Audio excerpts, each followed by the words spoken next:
మనవరాలితో చిన్న తగాదా వల్ల ఆ వృద్ధురాలు ఇల్లు విడిచి రైలు ఎక్కింది. ఎక్కడికి వెళ్లాలో తెలియక రాజమండ్రిలో దిగి అనాథల ఆశ్రమం కావాలని అడగ్గా ఆటో డ్రైవర్ స్వర్ణాంధ్ర వృద్ధాశ్రమం పేరు చెప్పగానే నేరుగా స్వర్ణాంధ్ర వృద్ధాశ్రమానికి అదే ఆటోలో చేరి అక్కడే ఆశ్రయం పొందుతుంది.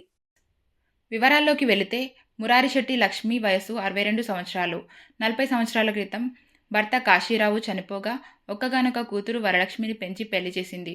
అప్పటి నుండి తన బ్రతుకు తాను బ్రతుకుతూ సొంతంగానే ఒక ఇంట్లో ఉంటోంది. ఈలోపు పురుడు కోసం వచ్చిన మనవరాలికి సేవలు అందించేందుకు కూతురు వరలక్ష్మి ఇంటికి వెళ్ళింది. ఈ నేపథ్యంలో మొదలైన చిన్న వివాదం లక్ష్మి ఇల్లు విడిచిపెట్టడానికి ప్రధాన కారణమైందని కుమార్తె వరలక్ష్మి వాపోయింది. తమ కుటుంబంలో పెద్ద పెద్ద వివాదాలేమీ లేవని, మాట పట్టింపు వల్లే తన తల్లి గత 4 రోజులుగా దూరమైందని వెతుకుతుండగా స్వర్ణాంధ్ర వృద్ధాశ్రమంలో ఉన్నట్లుగా తెలిసిందని ఆమె తెలిపింది. తన తల్లిని ఆదరించినందుకు నిర్వాహకులకు వరలక్ష్మి ధన్యవాదాలు తెలిపింది. కుటుంబ సభ్యులు వరలక్ష్మి మేనల్లుడు శ్రీనివాసరావులకు లక్ష్మిని అప్పగించి స్వర్ణాంధ్ర తరపున నగదు, చీర బహుకరించి వీడ్కోలు పలికారు.